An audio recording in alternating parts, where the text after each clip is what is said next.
Memasuki masa-masa akhir April, tim pelatih Timnas Indonesia jelas gak punya waktu buat leha-leha.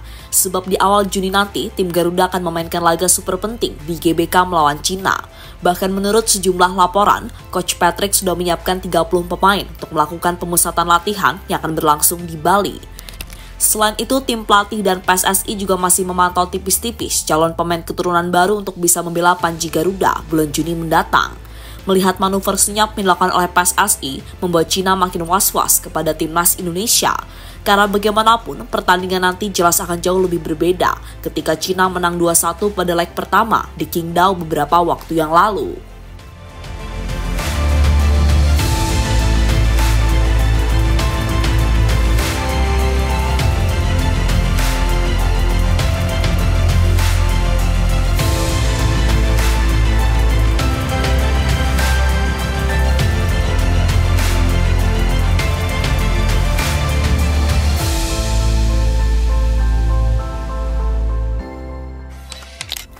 Jauh sebelum ini, mungkin gak ada yang nyangka kalau Timnas Indonesia bisa menjadi seperti sekarang ini. Ya, tentu masih teringat jelas ketika Indonesia selalu dianggap tim hore atau bahkan lumbung gol ketika tampil di level Asia. Akan tetapi untuk saat ini, jelas situasinya berubah, di mana tim Garuda mampu tumbuh jadi tim yang gak bisa lagi disepelekan. Dan kini jika berbicara peluang Indonesia di babak round 3, peluang Indonesia untuk bermain di Piala Dunia sejatinya masih terbuka. Sesuai target awal, amankan peringkat 3 atau 4, lalu berjuang habis-habisan di babak selanjutnya.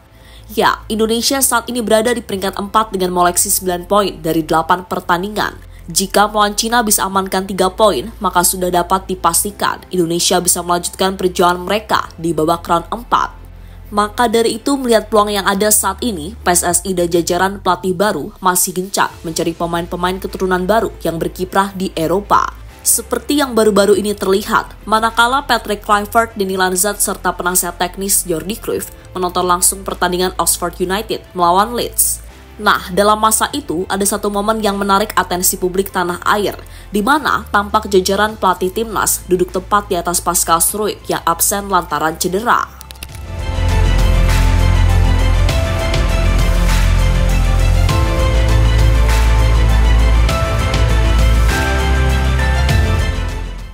So, pasti beragam asumsi menyeruak di mana Kluivert diyakini telah menemui Pascal secara personal untuk mengajaknya bergabung ke Timnas Indonesia. Tentu bagi Pascal sendiri, ia pasti merasakan sensasi tersendiri dikelilingi nama-nama besar, khususnya di persepak bolaan Belanda. Hal yang kemudian diyakini menjadi titik awal kesepakatan, karena memang Pascal adalah salah satu pemain yang cukup intens dikaitkan dengan Indonesia. Yang mana kemampuan dan pengalaman Pascal diharapkan akan membuat sektor pertahanan Indonesia lebih kuat. Walaupun sejatinya ia juga cukup mahir main di posisi fullback ataupun gelandang bertahan.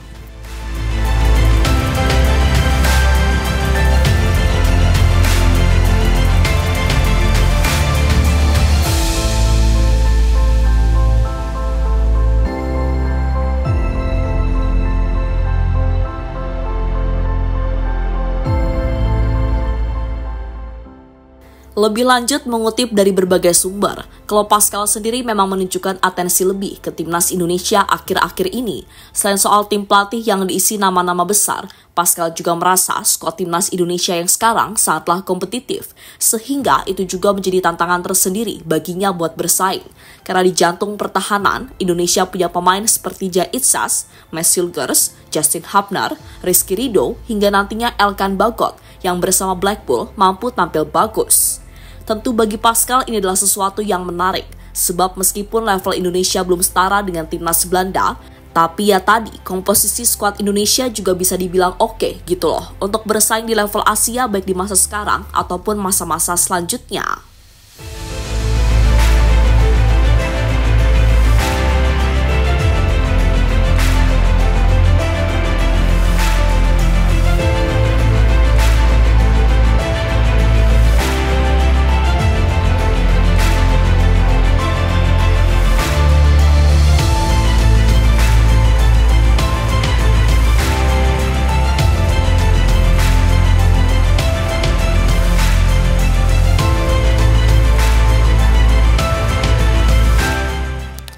Nah, merujuk dari hal itu, kalau Pascal ini join, maka kemungkinan ia akan disumpah bareng Tristan Goyer serta Moro Zilstra yang sudah lebih dulu dihubungi serta diurus, atau Dean Zandbergen yang mengaku sudah dihubungi oleh PSSI.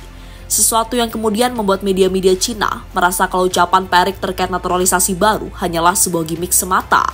Ya, sebelum ini dikutip dari arsip Timnas, Perik mengatakan kalau belum ada pemain naturalisasi terbaru di Timnas Indonesia menjelang pertandingan menjamu Cina dan Jepang dalam laga lanjutan putaran ketiga kualifikasi Piala Dunia 2026, yang mana beliau menegaskan dalam persiapan melawan Cina dan Jepang, Timnas Indonesia akan fokus dengan para pemain yang selama ini sudah ada demi menjaga chemistry yang mulai terbentuk. Karena biar bagaimanapun, dua laga itu adalah dua laga krusial, sehingga takutnya masuknya pemain baru justru akan membuat semuanya jadi sulit.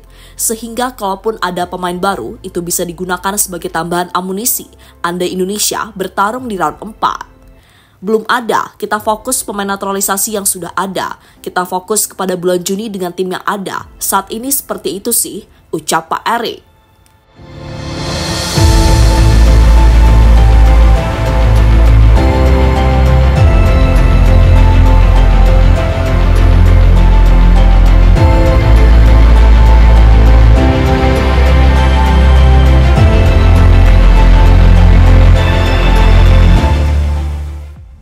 Cina waspada dengan kekuatan baru Indonesia. Bertandang ke GBK, Cina jelas mengincar 3 poin untuk tetap bisa bersaing memperebutkan peringkat 3 atau 4. Apalagi dalam 2 match terakhir, Cina selalu mengalami kekalahan. Dan melihat apa yang terjadi dengan Cina ini, sebenarnya sudah mendapatkan tanggapan dari media Jepang, Nikkei Sport. Di mana media tersebut mengatakan, kalau sepak bola Cina sekarang sedang di fase putus asa, sehingga mereka butuh yang namanya keajaiban kalau mau lolos Piala Dunia. Sepak bola Tiongkok sedang putus asa, ini grup terburuk dalam sejarah, diperlukan keajaiban untuk menuju Piala Dunia, tulis media tersebut. Meski begitu, media Cina bernama Sohu masih saja berlaku jumawa ke Indonesia. Ya, media bernama Sohu bahkan kini menyebut kalau Indonesia benar-benar sudah mirip timnas Belanda. Dibandingkan Bahrain, Indonesia punya ambisi besar untuk bisa kembali ke putaran final Piala Dunia. Indonesia sudah melakukan naturalisasi gila-gilaan. Mereka secara komprehensif meningkatkan susunan pemain lapangan depan, gelandang, bek, dan penjaga gawang menjadi tim Belanda versi Asia, tulis Sohu. Ya, sebenarnya terserah mereka mau bilang apa, karena semua bebas berpendapat. Tapi apapun itu, nyata yang diambil Indonesia adalah mereka yang punya hubungan dengan Indonesia. Ibarat kata, mereka pulang membela tanah leluhur, dibanding Cina yang harus bayar mahal buat menaturalisasi pemain. Hasilnya tetap aja bapuk. Dan Indonesia, mayoritas pemain yang dinaturalisasi adalah mereka yang masih berusia sangat muda dan berusia matang, sehingga itu dianggap sangat efektif, khususnya bagi masa depan tim. Intinya sebenarnya Cina ini cukup takut dan was-was, apalagi setelah Indonesia sempat kalah di leg pertama. Mereka jelas akan melakukan pembalasan yang lebih kejam di match krusial bulan Juni di GBK mendatang.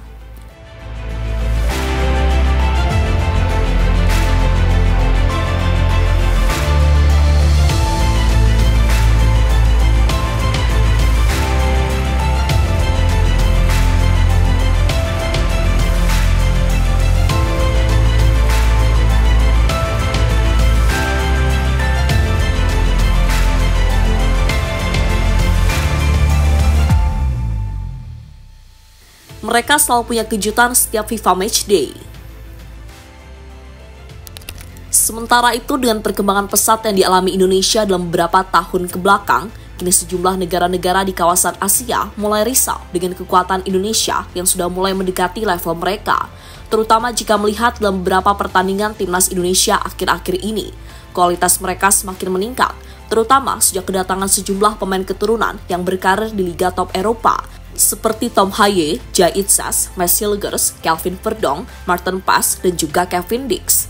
Apalagi baru-baru ini, Federasi Sepak Bola Indonesia, PSSI, mengaku dalam waktu dekat akan menambah sejumlah pemain keturunan Grade S, seperti Ole Romeni, Pascal Struijk, Emil Audero, Jayden, Jairo Ridowat, hingga Mileno Jonathan. Jika semua terlaksana, maka kekuatan timnas Indonesia akan setara dengan tim-tim elit di benua Asia. Ya, boleh dibilang Indonesia ini adalah tim yang penuh akan kekuatan, karena di setiap pertandingan FIFA Matchday, mereka selalu kedatangan sejumlah pemain baru.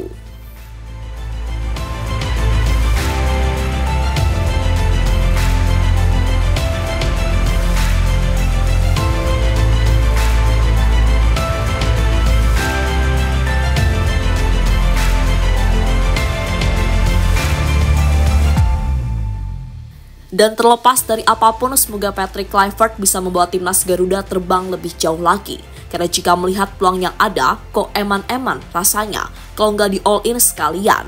Apalagi masyarakat Indonesia sudah nggak sabar untuk melihat timnas kesayangan mereka bermain di pentas panggung dunia.